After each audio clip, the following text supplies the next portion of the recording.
Is the high welfare state a paradise for the working class? Or is it like an abyss that just quietly swallows a society's productivity whole? Right. I mean, that is the ultimate interrogation. Welcome to this deep dive.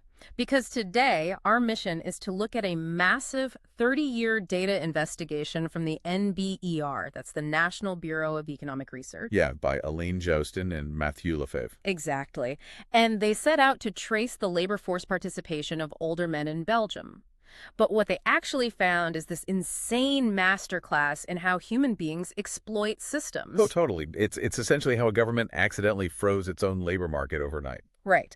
And we're going to break down the exact mechanics of this demographic collapse, how it masked this hidden economic crisis, and most importantly, why the policies that triggered this massive 30-year hangover in Europe, why they might be staring back at you right now on your own paycheck. Yeah, and we have to set the ground rules right up front here. This deep dive is fiercely impartial. Absolutely. No political sides. All right. We aren't here to debate left-wing or right-wing ideology. We are just looking at cold, hard math. Yeah. And how human behavior responds to, financial incentives. Because when you look at the raw data from Belgium in the 1980s, you see something that just completely slaps you in the face. It's so counterintuitive. An entire demographic of older men essentially just walked away from the workforce at the exact same time. They really did. The data looks like a cliff. Okay, let's unpack this. Because when you say they walked away, I want you, the listener, to really visualize what that means. If you build a generous welfare system, the assumption is that it acts as a safety net. Right. It catches you if you fall. That's the theory, yeah. But this wasn't a net. This was a massive magnet. It actively pulled people out of factories and offices. It's like walking into a casino. You sit down at the blackjack table, and before you even place a single bet, the house manager taps your shoulder. Right. And he offers to pay you your expected winnings right now, entirely in cash, just on the condition that you leave the building immediately. Well, I mean, if the house offers you that deal, you take it. You take it. You absolutely take it. And everyone else in the table takes it too. Within an hour, the casino floor is just totally empty. Empty? And that is the perfect analogy for what the Belgian state actually did. They offered early retirement policies so incredibly generous that they effectively became golden shackles. Golden shackles! I love that term for this. Yeah. It wasn't that the labor market naturally slowed down. It suffered this historic, cliff-like collapse. Older men just vanished from the active economy because the math made it literally irrational to keep working. Which brings up this fundamental assumption we all make about work and aging. I think most people, definitely myself included before reading this, we assume retirement is strictly biological. Oh, for sure. You work until your body gives out. Right. Your knees go bad, your back hurts, or you just don't have the cognitive stamina anymore. We view the retirement age as a biological clock. But this data violently shatters that assumption. Violently. Because the biological clock didn't somehow mutate in 1980s Belgium. Exactly. The biology didn't change. The policy changed. Well. And to prove that, the researchers didn't just look at a few years of high-level estimates. They anchored this whole thing in 3 decades of core data from the European Union Labor Force Survey. 30 years of microdata. Yeah, from 1983 all the way to 2013. And what they were looking for was the footprint of something called welfare arbitrage. Okay, welfare arbitrage. Let's translate that, because it sounds like super dry academic jargon. Right, it really does. But the reality of it is brutal. Arbitrage in finance is just buying something cheap in one market and instantly selling it for a profit in another. It's exploiting a gap. Finding the cheat code. Exactly, finding the legal cheat code. Welfare arbitrage is no different. It's a citizen finding the gap between what a government policy was intended to do and how they can legally maneuver themselves to personally profit from it. And that arbitrage is exactly why you have to distinguish between what people tell a surveyor and what their actual, administrative reality is. Okay, wait. Give me an example of that. So the researchers point out this massive gap. You might have an older man who fills out the EU labor force survey, and he checks the box, categorizing himself as unemployed. Okay, so if I see that on a national economic report, I assume, okay, this is a guy actively sending out resumes, he's going to interviews, he's suffering through a temporary gap in his career. Right, but the administrative reality completely reveals the illusion. That man has absolutely zero intention of ever working again. Wait, really? None? None. He is receiving a highly specific state allowance. Functionally, his career is totally over. He is retired. But legally, because of how the welfare criteria are structured, he wears the mask of an unemployed worker just to keep the checks clearing. Wow. He's just navigating the rules of the game. Exactly. And when a whole generation learns the rules of that specific game, the macroeconomic numbers go completely haywire. I mean, let's look at the actual timeline of this collapse and the recovery, because the researchers map out this incredible U-shaped curve spanning those 30 years. Yeah, the shape of the data is unmistakable. You can basically break it down into 3 distinct eras. Okay. The first stage is the 1980s, which is just free fall. You see a rapid, terrifying drop in labor participation among men aged 50 and older. The golden shackles are deployed, and the workforce just hemorrhages all its experienced labor. Just bleeds out, and then you hit the bottom of the curve. Right. Stage 2, the early 90s. This is rock bottom. The participation rate flatlines at these historically totally unsustainable low levels. It just became the cultural norm, right? Like by your mid-50s, you're just done. Yeah, you're done. And the state is essentially funding this massive, inactive population that has decades of life expectancy left. But then we hit stage 3, and this is where it gets crazy. From the mid-1990s onward, the trend violently reverses. It shoots right back up. The line on the graph starts climbing aggressively. You have this forced renaissance where older men are suddenly staying in the office, they're staying in the factories.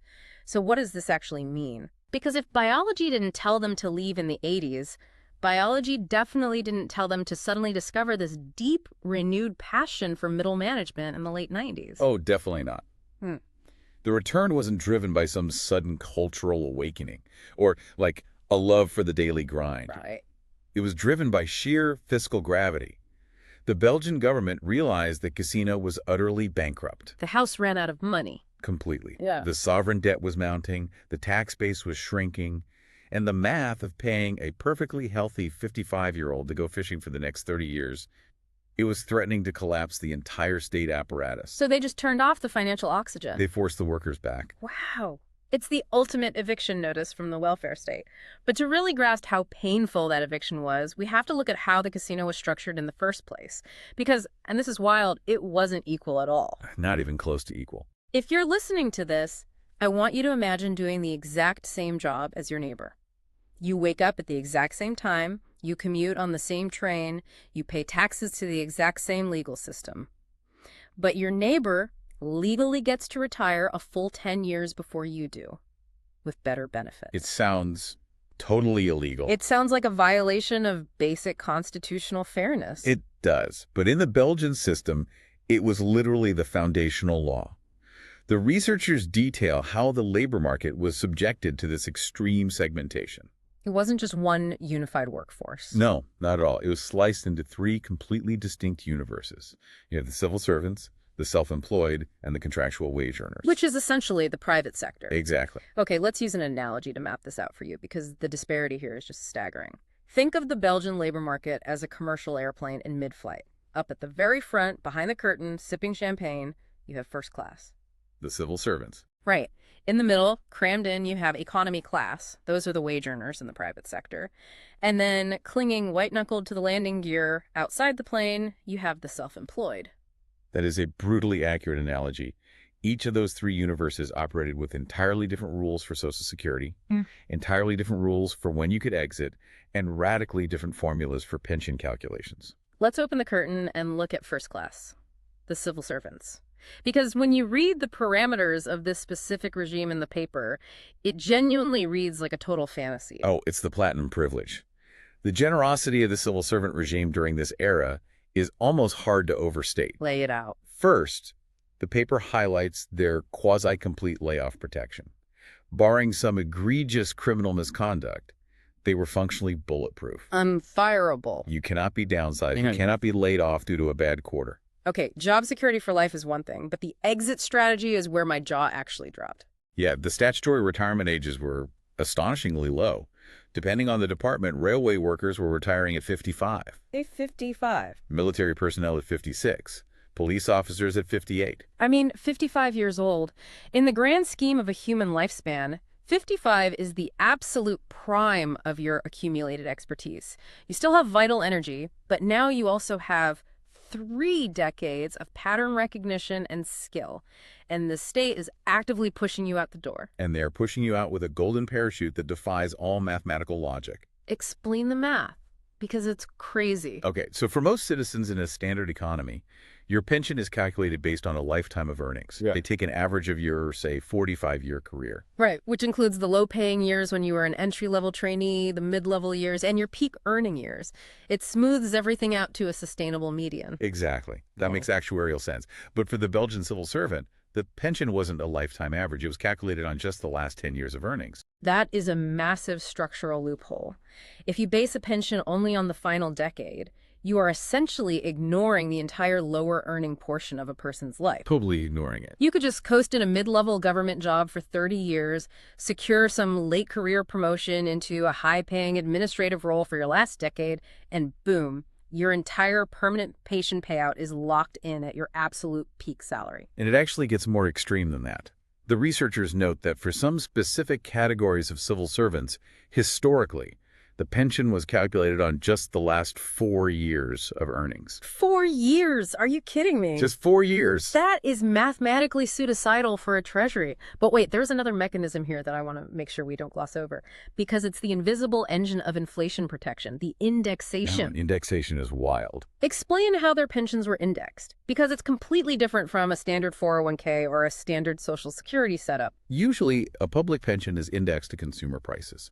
If inflation goes up 2%, your pension check goes up 2% so you can still afford groceries. Right, to maintain purchasing power. But the Belgian civil servant pensions were indexed to active wages. Meaning if the person who currently holds your old job gets a raise, you get a raise. Exactly. You are sitting at home, retired for 10 years, and the union negotiates a 5% real wage increase for the active railway workers. Your retirement check automatically goes up by 5% too. Wow. You are perpetually sharing in the productivity and wage gains of a job you no longer even perform. Okay, I have to play devil's advocate here for a second, because obviously not every single municipal clerk or local government worker received the absolute maximum peak of all these benefits at the same time. There are nuances and tiers within the civil service, right? Yeah, that's a completely fair caveat. The paper does acknowledge internal variations. But the macro-level structure, the extreme job security, the early exit ages, the high replacement rates calculated on late career salaries, that was universal to the class. And the fiscal burden of that macro structure is what I really need you, the listener, to internalize. Imagine the tax revenue required to support this. If a railway worker retires at 55 and life expectancy pushes into the mid-80s, the state is on the hook to pay a nearly full active wage indexed salary for 30 years. 30 years. 3 decades of high-level compensation for zero corresponding economic output. The state is literally paying for a ghost. Which is exactly why the state had to squeeze the money out of someone else. Right. You cannot fund first class without heavily taxing the rest of the plane. And the group that bore the most brutal reality of this entire welfare map was the self-employed. The people clinging to the landing gear. It is such a striking contradiction. The people who take the absolute most risk in a capitalist society, the entrepreneurs, the people who open bakeries, the plumbers who start their own contracting businesses, they end up with the most pathetic, threadbare retirement packages. The contrast drawn by Jousten and Lefebvre is just staggering. If you were self-employed in Belgium, you basically existed in a welfare vacuum. First of all, there were no unemployment benefits. None. None. If you take out a loan to open a restaurant and a recession hits and your restaurant goes bankrupt, the state does not catch you.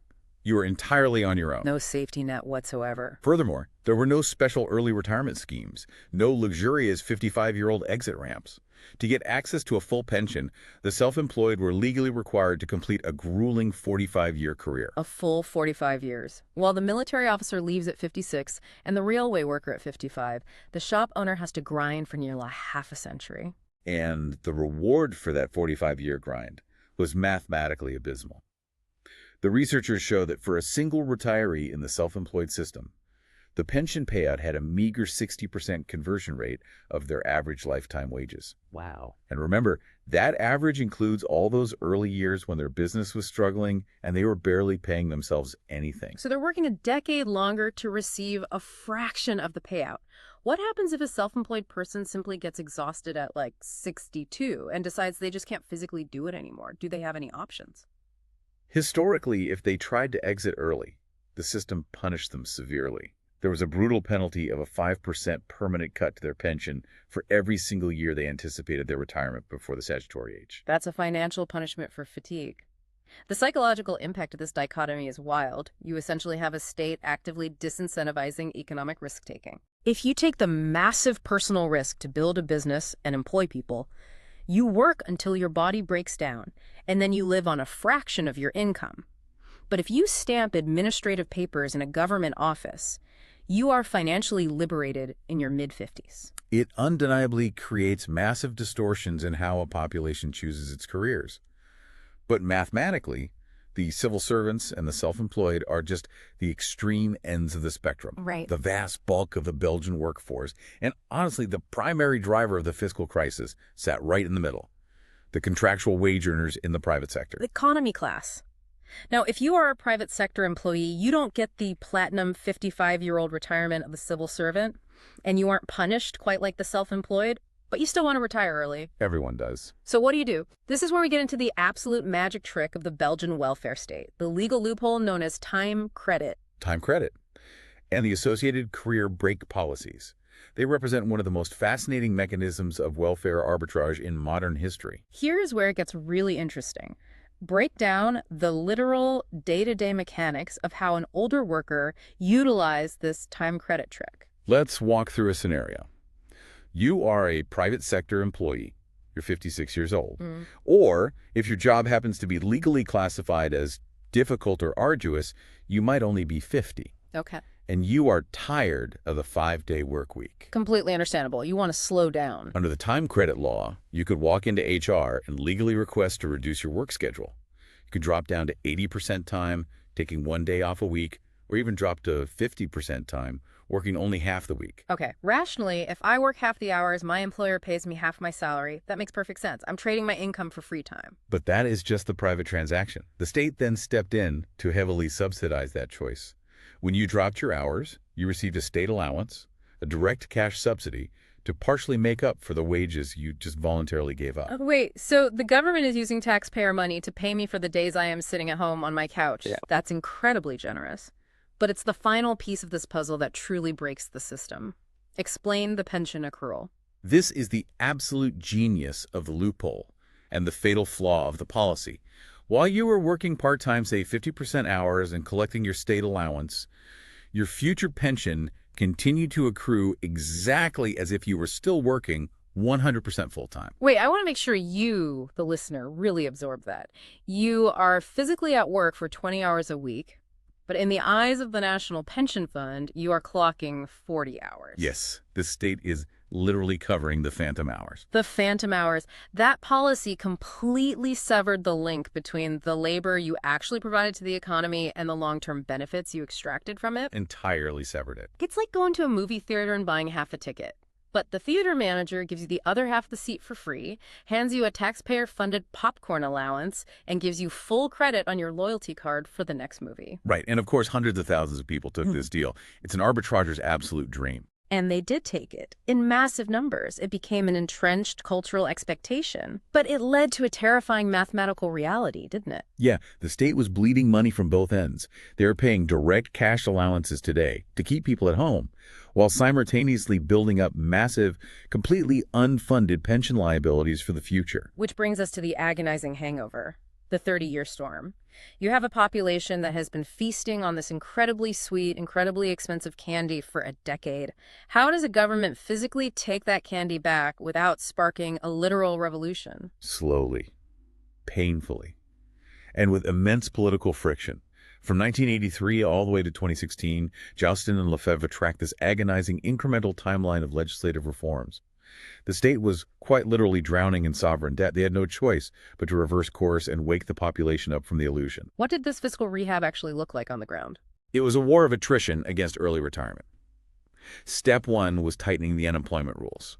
They made it significantly harder to use the unemployment system as a disguised waiting room for retirement. You had to actually prove you were looking for work. Okay, making it stricter. Step two was attacking the age minimums directly. Pushing the goalpost back. Exactly. Okay. Between 2013 and 2018, the government aggressively increased the minimum age for claiming early retirement, dragging it from 60 up to 63.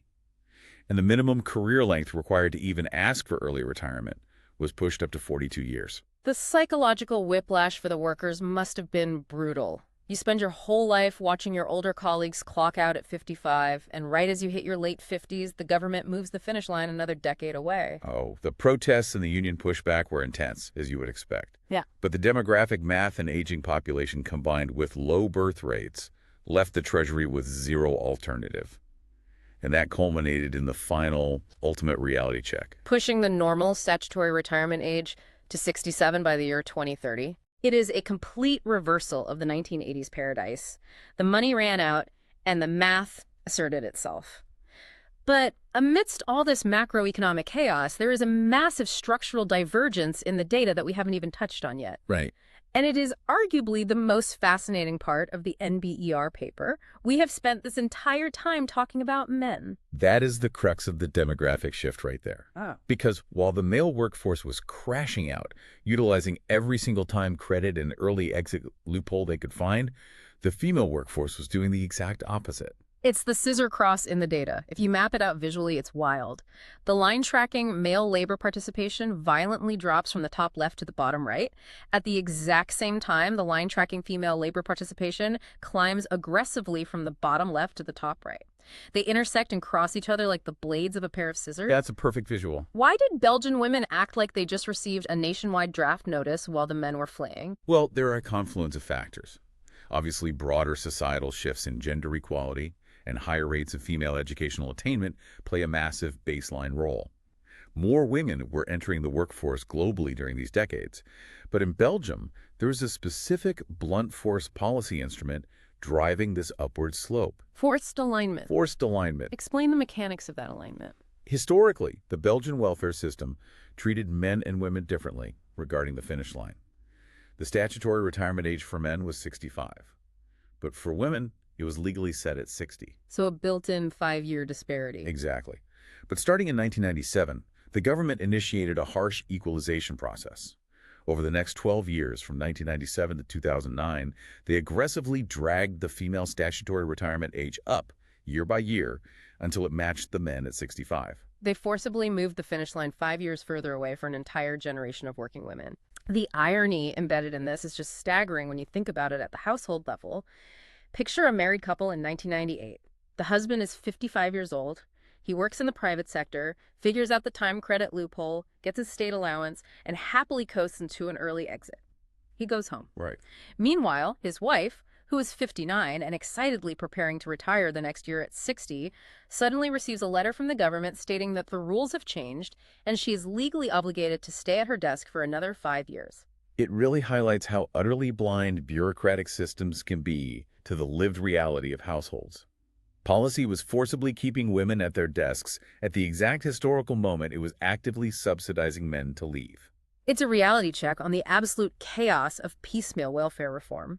And that bureaucratic blindness didn't just affect households. It completely distorted how the Belgian government measured the health of its own economy, which leads us to the unemployment illusion. Oh, this is a critical concept for understanding how governments manage the optics of a crisis. Usually, basic economics dictates a simple rule.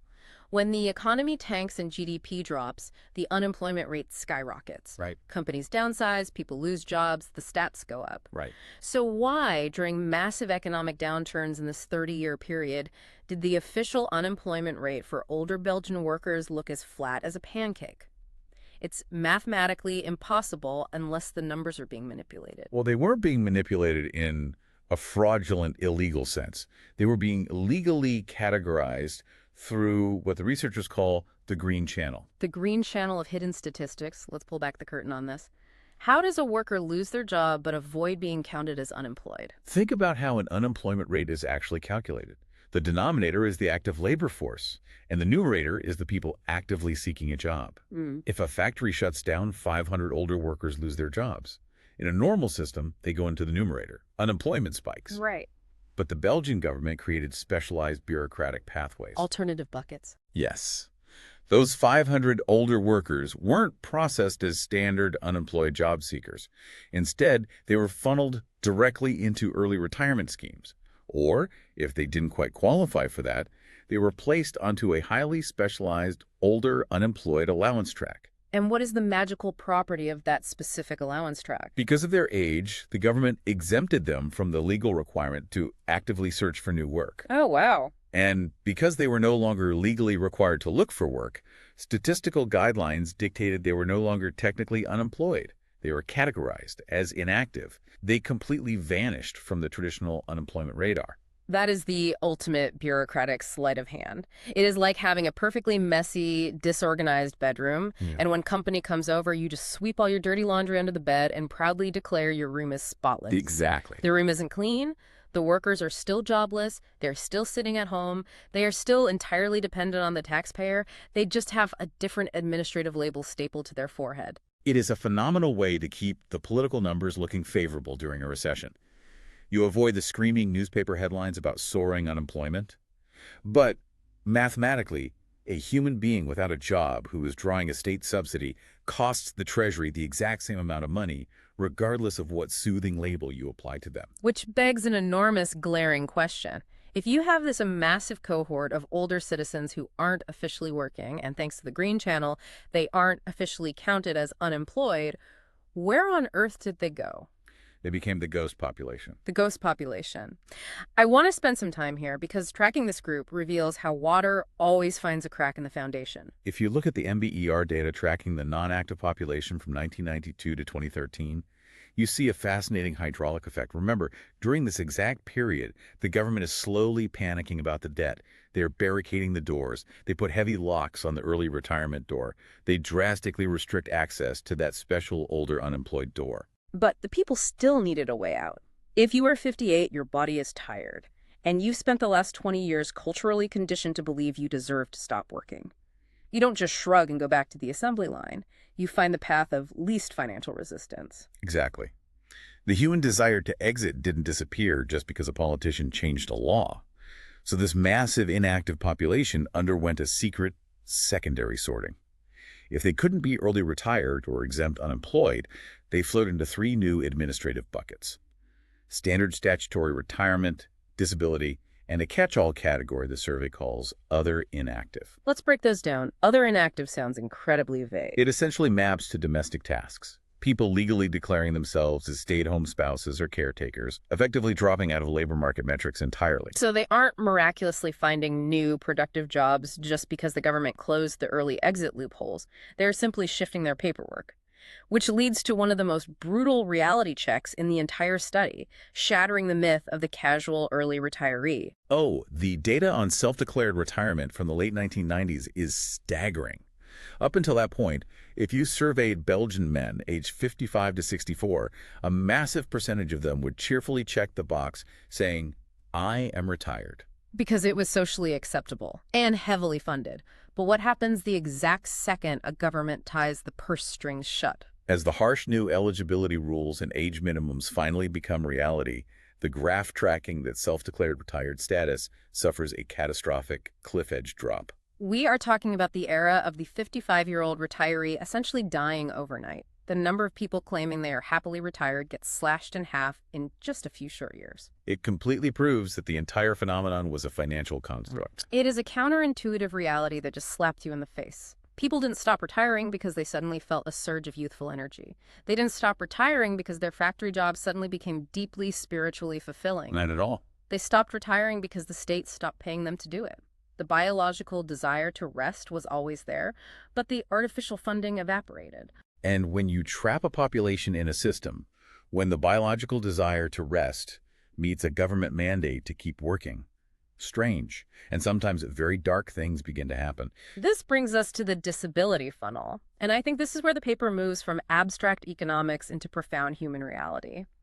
As the government aggressively forced women to keep working from age 60 to 65, an inexplicable medical phenomenon occurred across Belgium. Yeah. The disability rate for older women absolutely skyrocketed. It is arguably the most startling unintended consequence documented in the research. If you look at this without context, you would assume a literal plague swept through the country targeting only older women. Were they suddenly getting catastrophically sicker? The data shows it wasn't a biological anomaly. During this exact same period, male disability rates were actually drifting downward.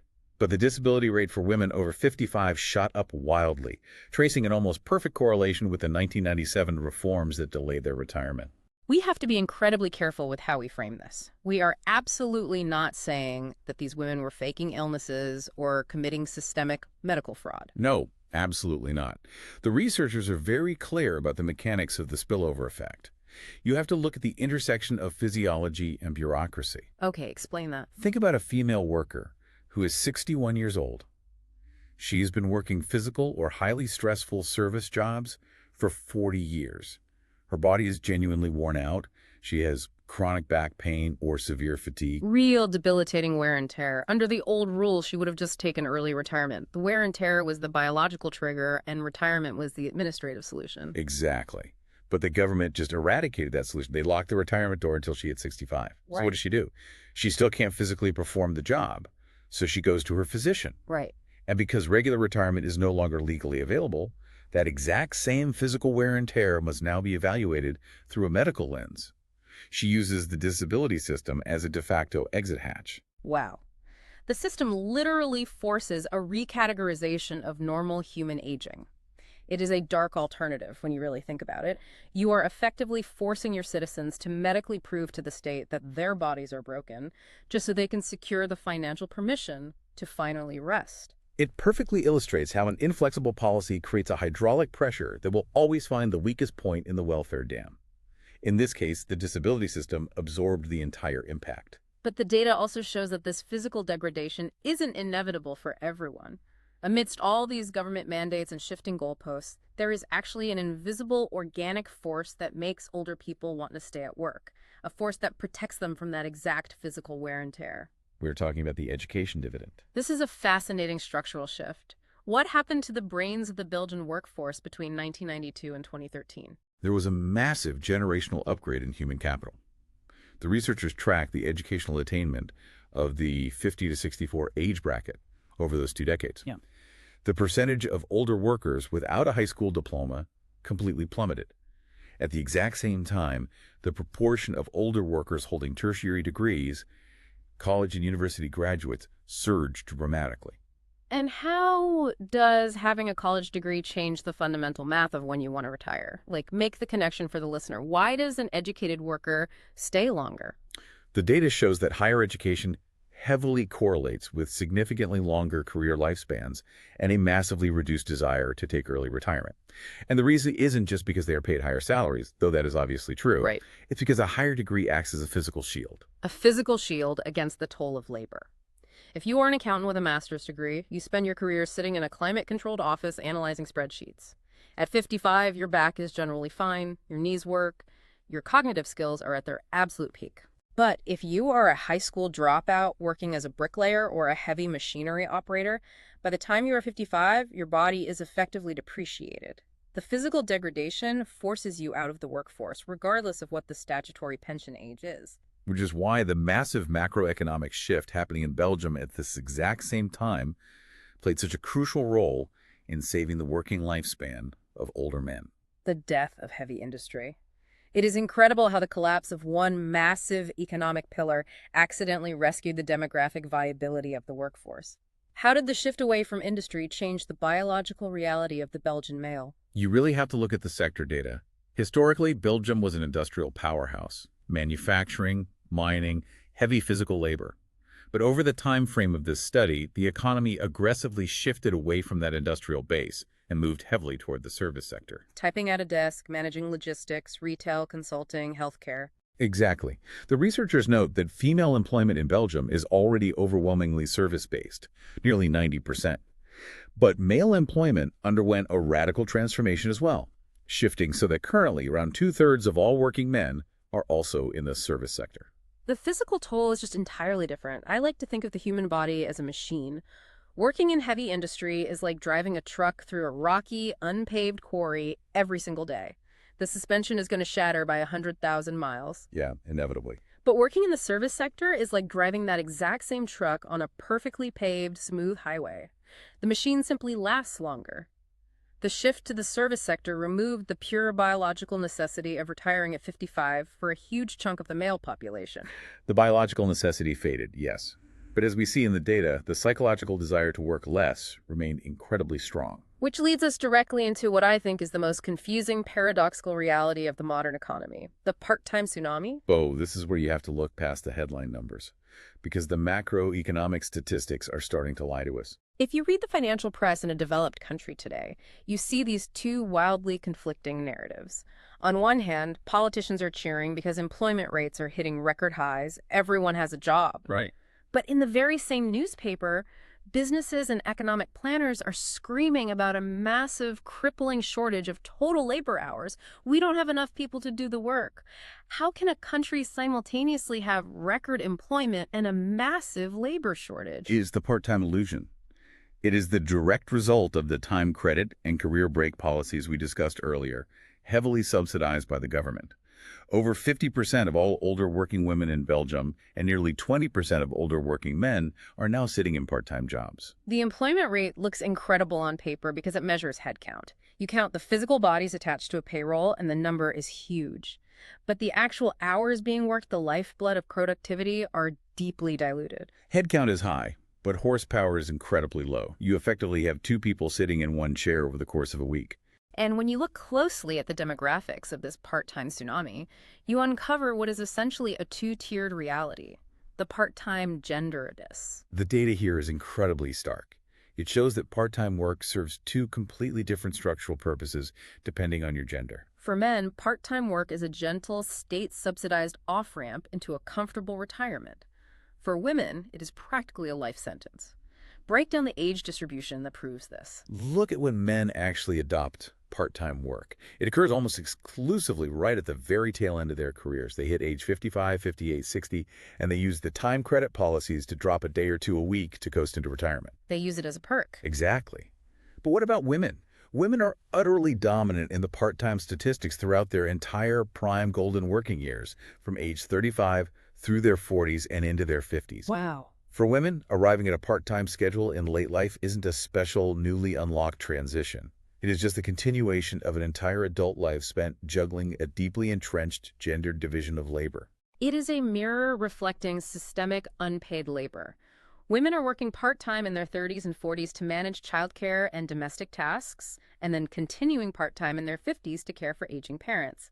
The government creates this elaborate time credit policy ostensibly to help older workers transition smoothly. But in reality, it just gives older men a brand new taxpayer-funded perk to play golf on Fridays, while the women just keep doing the exact same juggling act they've done their entire lives. and that perk, that ability for men to drop a single day of work, is currently being exploited in a brand new, incredibly expensive way. The 30-hour paradox. This blew my mind when I read the tables in the NBER paper. If you ask someone to picture a part-time worker, they usually imagine a student working 10 hours a week at a cafe, or maybe someone working 20 hours a week doing half days. Right. But the data reveals that among all these older part-time workers, the fastest growing demographic isn't people working 10 hours. It isn't people working 20 hours. The fastest growing group is people working over 30 hours a week. Why on earth is someone working 32 hours a week considered part-time, and why are so many people flocking to that specific number? Because the workers have figured out the optimal math. The traditional 20 to 29 hour part-timer group is actually shrinking. The 30-plus hour group is exploding, purely due to policy arbitrage. Walk us through the arbitrage on this one. A standard full-time work week is roughly 38 to 40 hours. If an older worker uses the legal time credit framework to drop just one single day of work, say, taking every Friday off, they drop down to roughly 30 or 32 hours a week. Okay. By doing so, they suddenly cross the threshold to tap into the government's highly lucrative state allowances and crucially maintain their full pension accrual. So let me get this completely straight. The whole point of the time credit subsidy was to prevent exhausted older workers from quitting entirely, right? To retain them in the workforce. But if people are still perfectly capable of working 32 hours a week, were they actually going to quit? That is the critical flaw. The data strongly suggests these are healthy, capable full-time workers who are almost certainly going to keep working anyway. They didn't need an intervention. Oh, man. They just realized that if they reduce their output by just 20%, they can get the government to pay for their 3-day weekends while keeping their ultimate retirement payout totally identical. It is incredibly astronomically inefficient for the state The Treasury is bleeding subsidies to retain people who were never actually at risk of leaving. They are essentially financing a 4-day work week for the oldest, most expensive cohort of the workforce. It's a massive drain. Well, But it actually pales in comparison to the threat lurking at the very bottom of the part-time distribution. the invisible ulcer in the Treasury. Yeah. Welfare parasitism. I know that is a brutal, loaded term, but we have to look objectively at the mathematical reality of this group. Why is a specific chunk of part-time workers secretly the most dangerous threat to the entire architecture of the welfare state? Because of the ratio of contribution to extraction. The researchers highlight a truly dark statistic. A staggering 30% of all male part-timers and 40% of all female part-timers are working less than 19 hours a week. Less than half-time. Literally just a few shifts a week. At that extremely low level of formal employment, their wages are minimal. Consequently, they are paying almost zero into the national tax base and almost zero into the Social Security system. They are contributing functionally nothing to the state revenue. Essentially nothing. Yet, because they are technically legally employed, they remain fully entitled to the massive downstream benefits of the state. They maintain access to health care, they receive current state subsidies, and crucially, they remain legally entitled to the absolute minimum pension guarantees when they eventually retire. Think of the state treasury as a massive bucket of water. You need a constant stream of water flowing in taxes, Social Security deductions to ensure there is enough water to scoop out for the elderly and the sick. This demographic represents a leaky bucket on a catastrophic scale. You have a massive, growing class of citizens who are legally authorized to pull buckets of water out for decades, but who are contributing essentially zero drops back in. No system, no matter how rich the underlying economy is, can survive that mathematical ratio forever. It is a ticking time bomb. Which is exactly why the last 30 years of Belgian economic policy have been defined by painful, deeply unpopular retrenchment. The protests, the strikes, the slow rolling back of the time credits, the harsh tightening of the green channels. All culminating in the ultimate bitter pill, pushing the statutory retirement age to 67. It is now locked in. The dream of the 55-year-old exit is dead, replaced by the reality of 67. But the overarching question Jousten and Lefebvre leave us with is whether these 30 years of agonizing reforms are actually enough. Right. Can it survive the demographic tsunami that is about to hit? That is the ultimate dilemma. Modern welfare states are trapped in an incredibly vicious vice grip. On one side, you have the immovable rock of human psychology, the rigid desire for comfort, the demand for early exits, the fierce political protection of promised historical benefits. Everyone still wants the casino payout. Once you give a population a benefit, taking it away is political suicide. But on the other side, you have the absolute hard place, the unforgiving red line of fiscal bankruptcy. The ratio of active workers to retired dependents is shrinking globally. There is simply not enough organic economic growth to pay for the promises made in the 1980s. And this tension, this brutal, slow-motion tug of war between the social promises we want to keep and the economic reality we actually live in is not just a quirky Belgian historical anomaly. Not at all. It is the universal loop of the 21st century. Every developed nation from Western Europe to North America to East Asia is facing exactly the same mathematical reckoning. Which brings this entirely back to you, the listener. The next time you look at your own pay stub, look at the FICA taxes, the Social Security deductions, the state tax withholdings.